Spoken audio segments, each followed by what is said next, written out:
Okay, dreamer, please.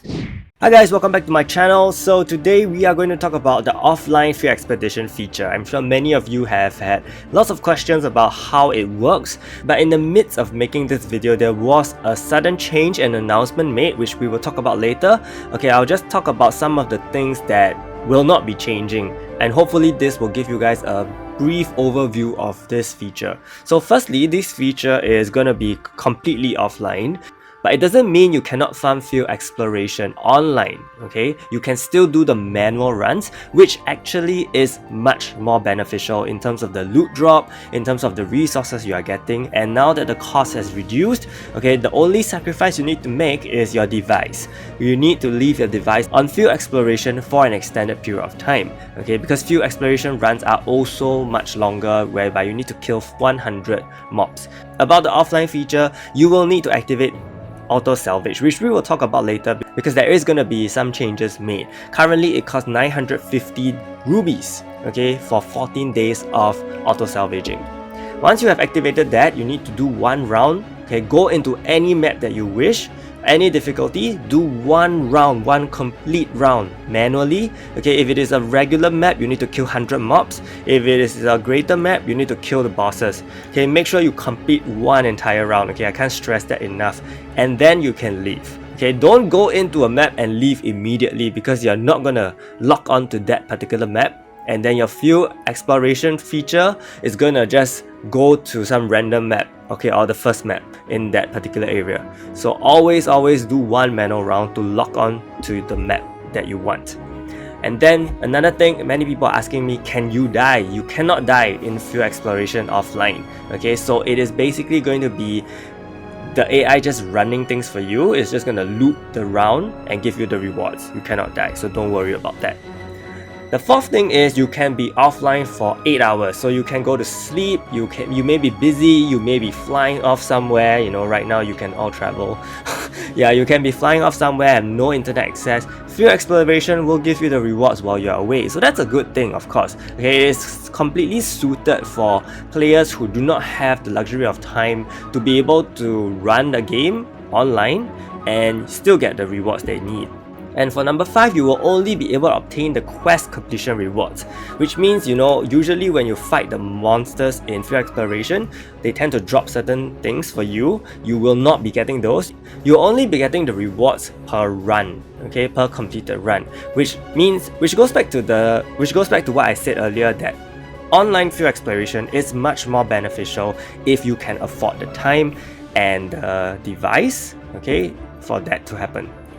And lastly, the time per run depends on your team CP. And for the details and exact numbers, okay, you can check them out on the patch notes. But of course, the general guideline is the higher the team CP, the better, provided you can, you know, have a successful run with that particular team that you are running. So you can go in with a 200,000 CP team.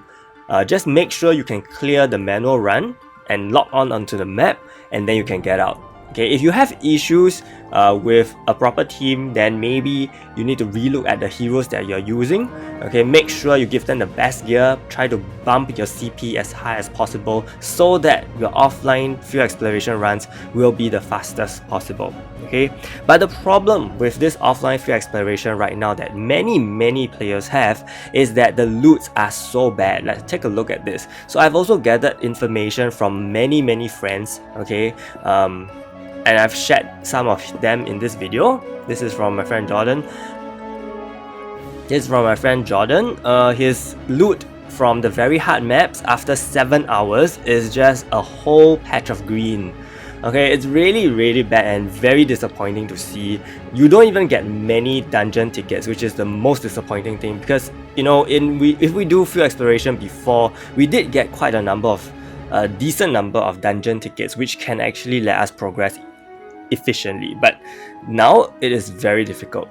And not only that, okay, this is from another guildmate of mine, Too Hot. He showed me this 8-hour run, 1000 maps in a very hard difficulty. The only nice thing that I can see is probably the enhancement stone. Even that is just 2 enhancement stones.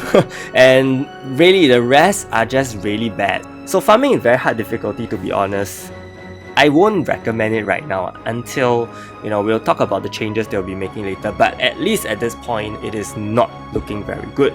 However, I cannot say the same for the green maps. The green maps do offer more decent rewards, as you can see here. This is an 8-hour run from the green map. Even personally for myself, the green maps actually gave me better rewards, more tickets for sure, and also more legendary enhancement stones, and even a special enhancement stone, okay, and some legend gear as well. So green maps are more worth it, but the thing about green maps is that at this point, I think they are still not very easily achievable, so you definitely don't want to burn your green maps on the very hard difficulty. As you can see here, this is the rewards from the normal difficulty, which means you only need 2 green maps, okay, per run, and it gives you pretty decent rewards for the green maps. So this is something that you want to keep in mind when you want to start farming your green maps.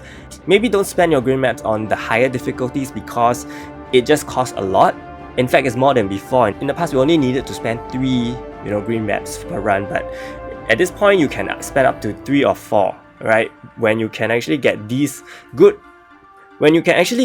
decent rewards with just 2 green maps. So I think for green maps, normal difficulty is actually sufficient enough. Okay, so now we need to look at... So I was going to make a video about where you should farm and all that, and I think I just briefly covered it right now. But more importantly, they have just announced very big changes to Field Expedition itself because of the complaints that we have been giving them. So this was the newly released details, okay? So they have said that they are continuing to monitor feedback from all the players and have felt that there was insufficient communication, and they just completely shafted us basically. Okay, so the ruby changes are going to be pretty significant. I won't say significant, but they will be reverting it back to 100 rubies per run, per tier reward, instead of 60 rubies, which is a huge drop, okay, if you think about it. And that's good. That's really good. Hopefully gold wise, I'm not sure if they're keeping the gold. I don't think the gold is actually going to be affected, which means it'll still be lesser gold per tier, unfortunately. Honestly, it would be good if they just reverted the tier rewards, okay? And then there'll be upgrade dungeon ticket drop increase. This is a great thing, okay? As you saw earlier in the video, they really nerfed it badly, and there's really no way to get consistent amount of upgrade dungeon tickets. Next thing is the offline cost for auto salvage. So many players have been asking me whether 950 rubies is actually worth it or not, because 950 rubies is quite a big amount for a free-to-play player. I mean, when I wanted to answer that, to me it was more of 950 rubies for a consistent amount of resources. But then again, if you think about it, free-to-play players don't have the luxury to have a constant supply of maps, right? So 950 rubies could really just be enough or used for just maybe 2 days out of the 14 days worth of offline field exploration, right? So that is why I think it is a great change that they're doing now to 300,000 gold. I think this is going to be much better, and more players have access to this feature, and this is going to just help more people for sure. And I think Korea server will very well go along the same lines as well, because right now in Korea server, actually they are still using rubies, and in fact their ruby cost is 1,900 rubies for 28 days flat, straight out, okay? So, but then again, Korean players have access to a lot of maps and I don't think they ever run out of maps. Yeah, so I'm not too sure if Korea players will also get this benefit. Okay, hopefully so. They will also refund the rubies. Okay, that would be great.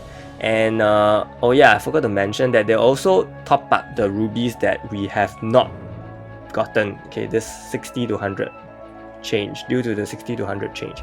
So yeah, they'll ensure that you didn't make any loss basically. There'll be more bosses, higher boss chance. Okay, it's just 1%, but I guess an increase is an increase. Also, for elite field exploration, which is the greater maps, the amount of proficiency potions will be increased. So it'll kind of give players more reason to farm in greater maps because there will be more proficiency potions, and I think that's a great thing because the proficiency potions right now that are dropped are really sad. Like, poor proficiency potions, we can't even get the second tier worth of proficiency potions, and the only way now is through cash. And I'm hoping that in future, as things change, because they always love to, put things behind a paywall first and then roll it out to the player base. Hopefully proficiency potions, the ones that we get through field exploration, will be better in future. And then additional changes, we will add a probability chest that can be purchased at a set amount daily using maps. So you can earn immediate rewards without having to play field exploration. This is interesting. Okay, this is interesting. I guess it's for people that don't even want to spend the offline mode and don't even want to do field exploration. I'm not sure, but well, I guess this is just an added bonus. Okay, so they'll be giving all these things to us. I think they have already given out. I saw this in the inbox just now. Okay, so go collect it, and I'm not too sure when. We will announce the schedule for the additional rework through a future notice. So it's not confirmed when the rework will be, but it will happen. Very likely, I think it would take the next update, to be honest, unless they try to squeeze in a maintenance next week. Yeah, but I think it could very likely be the next update, next update, which is about less than 2 weeks time. Yeah. So yeah, we will keep an eye out for that, but it's great. I think it's definitely good, and what I'm pleased about is that they took very little time to resolve this. It's literally only 2 days since the update, and I think they are really on the ball. So I'm quite impressed to be honest, because usually development teams, they take a long while. They take at least a week, I feel, to announce things or to correct things, or at least wait until the next update. But here they are already trying to give us the information and the confirmation that things will change. So I like that. And let me know what you guys think as well and let me know what you guys think of the changes as well in the comments. And if there's any more feedback that you want to give, do leave them in the comments as well, and also post them in the forum, because I'm pretty sure that they read the forum right now. Hopefully they also fix the no-hole bug. Okay, so big shout out to my channel members Tom, Jeremy, Nick, Gonzalo, Fahas, Chilling, Yamaki, Bilal, Sai, Kevin, and Valence for their support. Stay tuned for more videos. Thank you so much, and see you!